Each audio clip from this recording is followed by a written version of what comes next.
ನೋಡಿ, ಈಗಾಗಲೇ ಉಪಮುಖ್ಯಮಂತ್ರಿಗಳಿರ್ಬೋದು, ಮುಖ್ಯಮಂತ್ರಿಗಳಿರ್ಬೋದು, ಬರ ಪರಿಸ್ಥಿತಿ ನಿರ್ವಹಣೆ ಬಗ್ಗೆ ಕೇಂದ್ರ ಸರ್ಕಾರಕ್ಕೆ ಮನವಿ ಮಾಡಿಕೊಂಡಿದ್ವಿ. ಎಲ್ಲ ಎಂ ಪಿಗಳಿಗೆ ಕರೆದು ಅವ್ರದ ಸಹಕಾರ ಕೂಡ ಕೇಳಿದ್ವಿ. ಈಗಿನ 50% ಅಷ್ಟೇ ಏನು ಮಾನ್ಸೂನ್ ಮುಗ್ದಿರೋದು.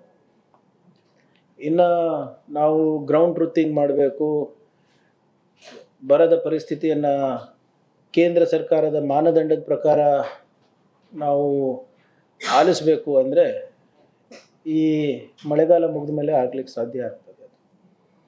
ಸೊ ಅದರಿಂದ ನಾವು ಈಗಾಗಲೇ ಕೇಂದ್ರ ಸರ್ಕಾರಕ್ಕೆ ಮನವಿ ಮಾಡ್ಕೊಂಡಿರೋದೇನು, ಭವಿಷ್ಯದಲ್ಲಿ ಹಿಂಗಾಗುತ್ತೆ, ದಯವಿಟ್ಟು ನಮಗೆ ನೀವು ನಿಮ್ಮ ನಿಯಮಗಳನ್ನು ಸರಳವಾಗಿ ಮಾಡಿ ಅಂತ ನಾವು ಹೇಳಿದ್ದೀವಿ.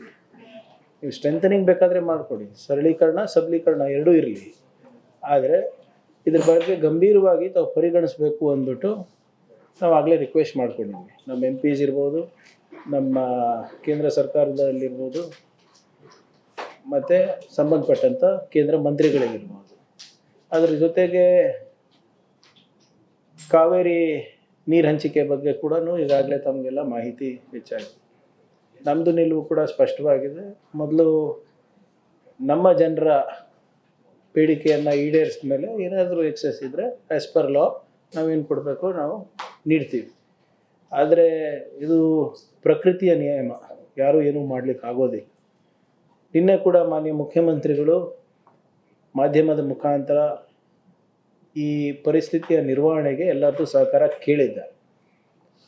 ಮತ್ತು ವಿಶೇಷವಾಗಿ ಏನು ಆಗಸ್ಟ್ 13ನೇ ತಾರೀಕು ಬಂದನ್ನು ಕರೆದಿದ್ದಾರೆ, ಅದನ್ನು ಕೂಡ ಹಿಂಪಡಿಬೇಕು. ಅದರಿಂದ ಯಾರಿಗೂ ಕೂಡ ಪ್ರಯೋಜನ ಆಗೋದಿಲ್ಲ ಅಂತಲೂ ಕೂಡ ಮನವಿ ಮಾಡಿಕೊಂಡಿದ್ದಾರೆ. ಅದಕ್ಕೆ ಆ ಮನವಿಗೆ ಸ್ಪಂದಿಸ್ತಾರಂತ ನಾನು ಭಾವಿಸ್ತಾ ಇದ್ದೇನೆ. ಸೊ ಇವತ್ತು ಪ್ರಧಾನಮಂತ್ರಿಯವರು ಬಂದಾಗ ಹಿಂದೆ ನಾವೇನು ಅವರಿಗೆ ಸಲ್ಲಿಸಿದ್ದೀವಿ ಅದನ್ನು ವೈಯಕ್ತಿಕವಾಗಿ ಪುನರುಚ್ಚರಿಸ್ತಾರೆ ಮಾನ್ಯ ಮುಖ್ಯಮಂತ್ರಿಗಳು ವೈಯಕ್ತಿಕವಾಗಿ. ಯಾಕಂದರೆ ಅದು ಖಾಸಗಿ ಕಾರ್ಯಕ್ರಮ ಇರೋದರಿಂದ ಆ ವೇದಿಕೆಯಲ್ಲಿ ಬಹುಶಃ ಕೇಳ್ತಾರೋ ಎಲ್ಲೋ ಗೊತ್ತಿಲ್ಲ. But I am 100% sure that ಮಾನ್ಯ ಮುಖ್ಯಮಂತ್ರಿಗಳು ವೈಯಕ್ತಿಕವಾಗಿ ಭೇಟಿಯಾದಾಗ ನಮ್ಮ ರಾಜ್ಯದ ಪರಿಸ್ಥಿತಿಯನ್ನು ಯಾವ ರೀತಿ ನಾವು ಮುಂಬರುವ ದಿನಗಳಲ್ಲಿ ಭಾಳ ಗಂಭೀರವಾದಂಥ ಸಮಸ್ಯೆ ಎದುರಿಸ್ತಾ ಇದ್ದೀವಿ ಅದ್ರ ಬಗ್ಗೆ ಮನವಿ ಮಾಡಿಕೊಟ್ಟು.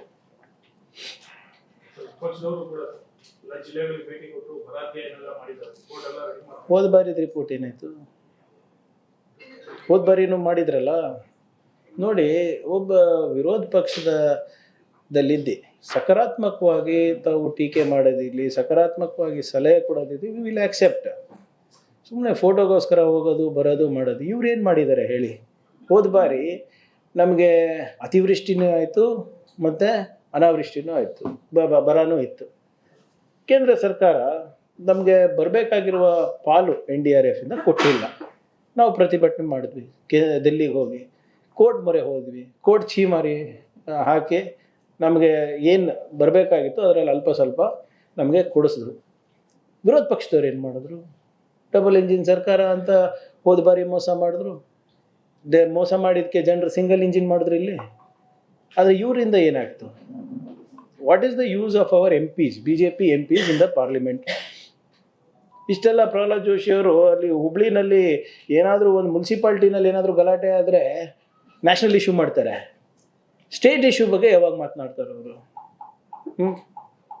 ರಾಹುಲ್ ಗಾಂಧಿ ಅವ್ರ ಬಗ್ಗೆ ಟೀಕೆ ಮಾಡೋಕ್ಕೆ ಟೈಮ್ ಇದೆ, ನಿಮ್ಮ DK ಶಿವಕುಮಾರ್ ಅವ್ರ ಬಗ್ಗೆ ಟೀಕೆ ಮಾಡೋಕ್ಕೆ ಟೈಮ್ ಇದೆ, ನನ್ನ ಬಗ್ಗೆ ಟೀಕೆ ಮಾಡೋಕ್ಕೆ ಟೈಮ್ ಇದೆ. ಆದರೆ ರಾಜ್ಯದ ಹಿತಾಸಕ್ತಿಯನ್ನು ಕಾಪಾಡೋದು ಯಾವಾಗ?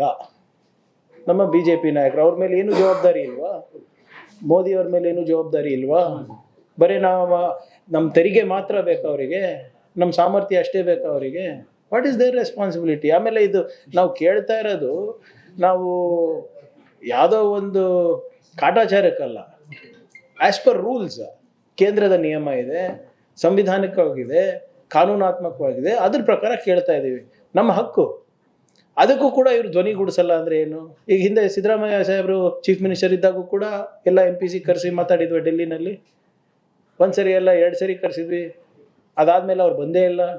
ಈ ಸರಿನೂ ನಾವು ಮಾಡ್ತಾ ಇದ್ವಿ. BJP ಸರ್ಕಾರಗಳಿದ್ದಾಗ ಆಹ್ವಾನ ಮಾಡ್ತಾ ಇದ್ರ ಯಾರಿಗಾನ? ನೋಡಿ, ಫೆಡರಲ್ ಸ್ಟ್ರಕ್ಚರ್ನಲ್ಲಿ ಕೇಂದ್ರ ಸರ್ಕಾರ ರಾಜ್ಯ ಸರ್ಕಾರ ಎರಡೂ ಸರಿಯಾಗಿ ಕೆಲಸ ಮಾಡಿದ್ರೆ ಜನರಿಗೆ ಅನುಕೂಲ ಆಗುತ್ತೆ. ನಾವು ಜನರಿಗೆ ಮಾಡ್ತಾ ಇರೋದು, ಅವರು ಜನರಿಗೆ ಮಾಡ್ತಾ ಇರೋದು. ಆದರೆ ನಿಮ್ಮ ರಾಜ್ಯ ಸರ್ಕಾರ ಇರಲಾರ್ದ ಒಂದೇ ಕಾರಣಕ್ಕೆ ನೀವು ನಮ್ಮ ಮೇಲೆ ಮಲತಾಯಿ ಧೋರಣೆ ಮಾಡ್ತೀರಾ, ದ್ವೇಷ ಸಾಧಿಸ್ತೀರಾ, ನಿಮಗೆ ಎಲೆಕ್ಷನಲ್ಲಿ ವೋಟ್ ಮಾಡಿಲ್ಲ ಅಂತ. What is the reason? We are one of the highest IT payers. We are one of the highest GST payers. We are the highest in country for IT exports, electronics exports. Highest FDI this year, foreign direct investment. ಕನ್ನಡಿಗರು ತಪ್ಪು ಏನು ಮಾಡಿದ್ದಾರೆ? ಯಾಕೆ ಕೇಂದ್ರ ಸರ್ಕಾರದವರು ಮತ್ತು ನಿಮ್ಮ BJP MP ಏನು ಇದ್ರ ಬಗ್ಗೆ ಕಾಳಜಿ ವಹಿಸೋದಿಲ್ಲ? ಕೋಆಪ್ರೇಷನ್ ಕೇಳ್ತಾ ಇದ್ದೀವಿ, ಮಾಡಿದ್ರೆ ಇನ್ನೂ ಹೆಚ್ಚು ತೆರಿಗೆ ನಮ್ಮ ಕಡೆಯಿಂದನೇ ಬರುತ್ತೆ ಅವರಿಗೆ. ಸೊ ಯಾರು ಯಾರ ಮೇಲೆ ಉಪಕಾರ ಮಾಡ್ತಾ ಇಲ್ಲ ಇಲ್ಲಿ. ಸೊ ನನ್ನ ಮನವಿ ತಮ್ಮ ಮುಖಾಂತರ, ನೀವು ಅಧ್ಯಯನ ಮಾಡ್ತಾ ಇದ್ದೀರಲ್ಲ, ಹೋಗ್ಬಿಟ್ಟು ಸರಿಯಾಗಿ ಅಧ್ಯಯನ ಮಾಡಿಬಿಟ್ಟು ಅಲ್ಲಿ ಹೋಗಿ ಅಮಿತ್ ಶಾ ಅವ್ರಿಗೆ ಕೊಡಿ, ಅವ್ರ ಮನವೊಲಿಸಿ, ಕರ್ನಾಟಕಕ್ಕೆ ಮಲತಾಯಿ ಧೋರಣೆ ಮಾಡಬೇಡಿ, ಪ್ರಧಾನಮಂತ್ರಿಗೆ ಭೇಟಿ ಮಾಡಿ. ಬರೇ ಇಲ್ಲಿ ಕೂತಿ ನಮ್ಮ ಬಗ್ಗೆ ಟೀಕೆ ಮಾಡೋದಲ್ಲ, ನಮ್ಮ ಜೊತೆ ಕೈ ಜೋಡಿಸಿ ಕನ್ನಡಿಗರಿಗಾನ ಒಳ್ಳೇದು ಮಾಡೋಣ ಎಲ್ಲರೂ ಸೇರಿ. Yes, sir. But you have not declared so far. Drought. I can't declare, sir. Monsoon is only 50% up. ನಾವು ಆಮೇಲೆ ನಾವು ಏನೇ ಮಾಡಿದ್ರು ಕೇಂದ್ರ ಸರ್ಕಾರದ ಮಾನದಂಡದ ಪ್ರಕಾರ ಮಾಡಬೇಕಲ್ವಾ? ನಾನು ಇಂಡಿಪೆಂಡೆಂಟ್ ಡಿಸಿಷನ್ ತೊಗೊಳಕ್ಕಾಗಲ್ಲ. ಗ್ರೌಂಡ್ ನಾವು ಏನು ಹೇಳಿದ್ರು ಕೂಡ ಅವ್ರ ತಂಡ ಬರುತ್ತಲ್ಲ, ಕೇಂದ್ರ ಸರ್ಕಾರ ತಂಡ ಬರುತ್ತಲ್ಲ ಗ್ರೌಂಡ್ ಟ್ರೂತಿಂಗಿಗೆ, ಅದಕ್ಕೆ ಇದಕ್ಕೆಲ್ಲ. ಸೊ ಅದೆಲ್ಲ ಆಗಬೇಕು. We are ready. ಈಗಾಗಲೇ ಮಾನ್ಯ ಮುಖ್ಯಮಂತ್ರಿಗಳು ಎಲ್ಲ ರೀಜನಲ್ ಹೆಡ್ ಕ್ವಾರ್ಟರ್ಸಿಗೆ ಹೋಗಿ ಮೀಟಿಂಗ್ ಮಾಡಿದ್ದಾರೆ. ಕಲಬುರಗಿ ಆಗಿದೆ, ಬೆಳಗಾವಿ ಆಗಿದೆ, ಓಲ್ಡ್ ಮೈಸೂರು ನಿಮ್ಮ ಬೆಂಗಳೂರು ಡಿವಿಷನ್ ಆಗಿದೆ. ಎಲ್ಲನೂ ನಿರಂತರವಾಗಿ ಮಾಡ್ತಾ ಇದ್ದೀವಲ್ಲ, ಮಾಹಿತಿಯನ್ನು ಸಂಗ್ರಹಣೆ ಮಾಡ್ತಾ ಇದ್ದೀವಿ as per central government norms.